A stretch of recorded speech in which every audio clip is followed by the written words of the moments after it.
Hello everyone, welcome back to our channel. This is Yuvansh story explain and मैं हूँ अर्पित हूँ। I hope you well healthy से and happy now. So days कैसे लगता है आपको मेरा फैन फिक्शन में जो भी फैन फिक्शन शेयर करता हूँ सिर्फ फैन फिक्शन होता है, इमेजिनेशन स्टोरी होता है जिसका रियल लाइफ से कोई भी लेना देना नहीं होता है। ओके।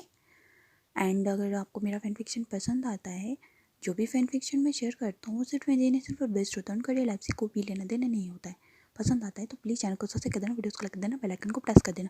ज़्यादा बकवास नहीं करूँगा, नहीं तो आप लोग को बोलो कि बहुत ज़्यादा बोल दिया, स्टोरीज को लेकर सब कुछ बोल दिए। जो चलिए माय जो फैन फिक्शन चलिए, I am not give up with you, give up with you का पार्ट थर्ड स्टार्ट करते हैं। लास्ट पार्ट में हमने देखा था कि विंग ने वांग जी को अपने बारे में कुछ बताया था और कहा था कि मैंने तुम्हें पूरे 1 करोड़ में ख़रीदा है तो अब से तुम मेरी चीज़ हो, जैसा मैं कहूँगा वैसा ही तुम्हें करना पड़ेगा। ठीक है।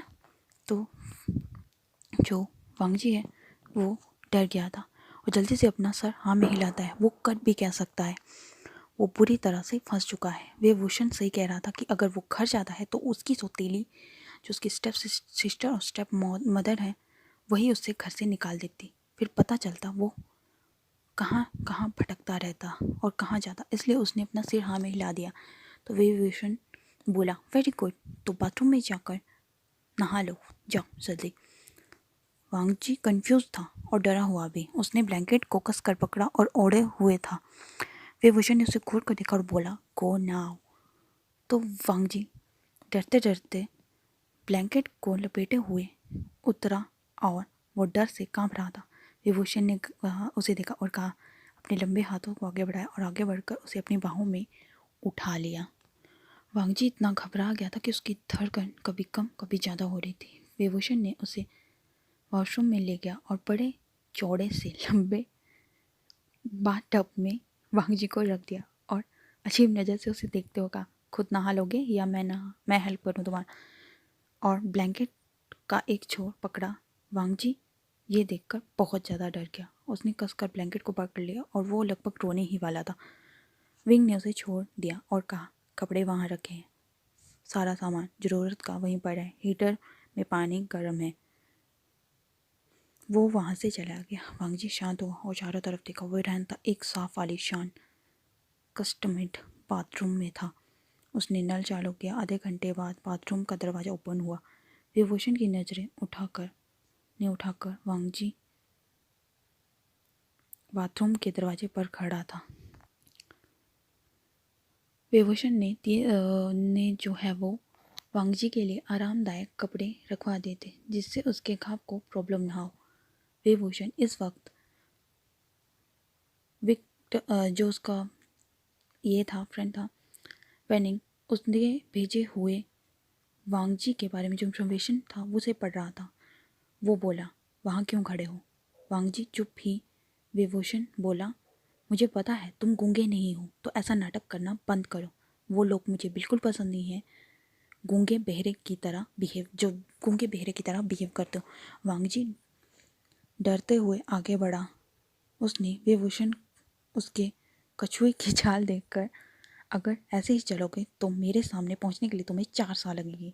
स्मॉल फुटर मत बनो।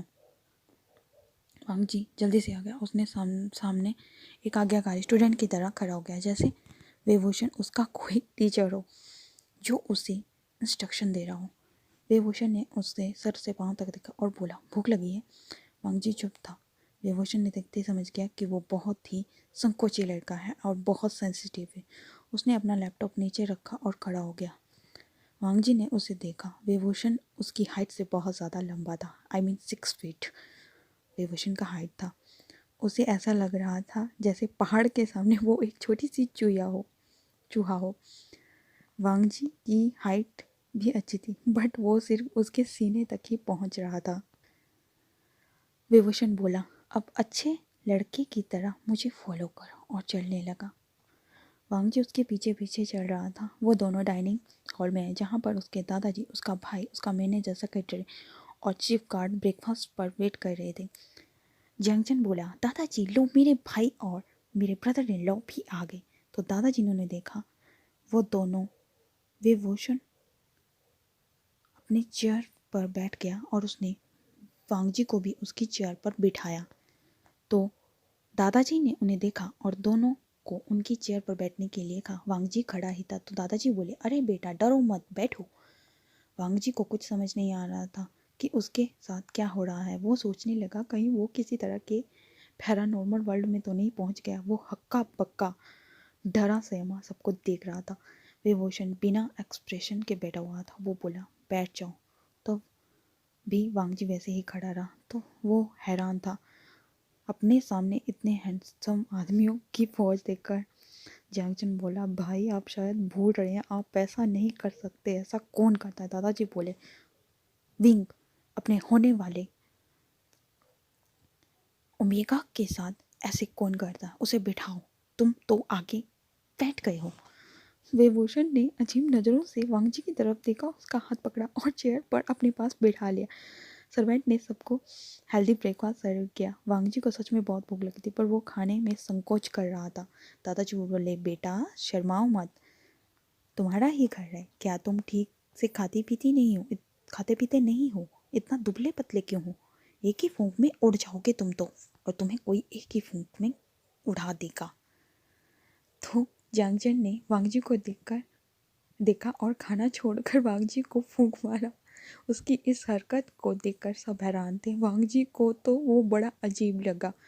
जैंगचन बोला, दादाजी आप तो कह रहे थे ये एक ही फूंक से उड़ जाएगा, पर ये तो यहीं पर है। आपका लॉजिक गलत निकला।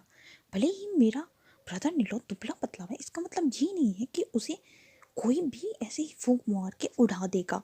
आई नो ये पार्ट बहुत ज़्यादा फनी है, मुझे भी फनी लग रहा है जब मैं इसे शेयर कर रहा हूँ। मैंने जब इसे लिखा था तब मैं बेड पे था।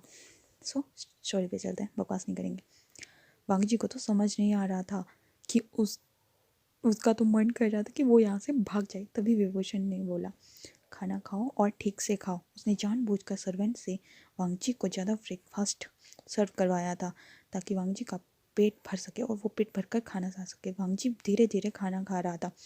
ब्रेकफास्ट सच में हेल्दी और टेस्टी था। उसकी नज़र जैंगचन पर पड़ी जो उसे बड़े ही अजीब तरीके से खाना खा रहा था। उसकी हंसी छूट गई, सब उसे देखने लगे। वो हंस रहा था, वो बहुत प्यारा लग रहा था जब वो हंस रहा था। सभी उसे देख रहे थे। फिर सबने जैंगचन को देखा जो खाए जा रहा था, उसे होश ही नहीं था। दादाजी और विंग को छोड़कर सब हंसने लगे। उन्होंने नोटिस ही नहीं किया कि जैंगचन को इस तरह उन्होंने कभी जैंगचन को इस तरह नोटिस ही नहीं किया था। और सभी लोग उसको देखकर बहुत ज़्यादा हंस रहे थे। जैंगचन इस तरह खा रहा था कि सभी उसको देखकर हैरान थे। जैंगचन सबको हंसा देखो बोला, ऐसा क्यों हंस रहे हो? कोई जोकर देख लिया क्या आप सब लोग ने? तो उसका जो फ्रेंड था उसे वो अपना पेट पकड़कर बड़ी मुश्किल से हंसते हुए बोला, ओह माय गॉड यार, तुम ऐसे खाना खाते हो, सो फनी। जैंगचन बोला, इसमें फ़नी क्या है, ये तो मेरा स्टाइल है। फिलहाल तो वो अपनी बेइज्जती नहीं करवाना चाहता था।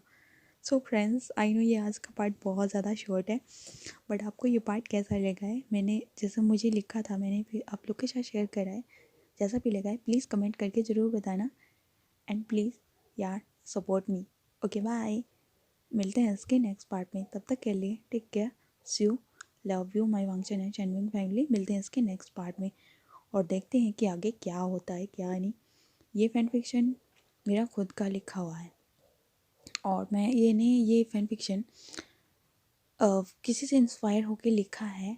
मेरी एक फ्रेंड है, फ्रेंड भी नहीं कह सकती, मेरी एक फेवरेट यूट्यूबर है जिनका जो यूट्यूब पर चैनल है BL story teller and love story teller. उनकी मैं बहुत बड़ा फ़ैन हूँ। उनका एक फ़ैन फिक्शन मैंने जो है वो सुना था एक बार, जो मुझे बहुत ज़्यादा पसंद आया था, जिससे इंस्पायर होकर मैंने ये फ़ैन फिक्शन लिखा है। अगर आपको ये फ़ैन फिक्शन पसंद आए तो प्लीज़ यार सपोर्ट मी एंड मेरे चैनल को सब्सक्राइब कर दो। जैसा भी लगा है प्लीज़ कमेंट करके ज़रूर बताना। एंड मिलते हैं इसके नेक्स्ट पार्ट में। तब तक के लिए bye, take care, see you, bye bye, love you my function and channel family. Thank you so much for watching, take care.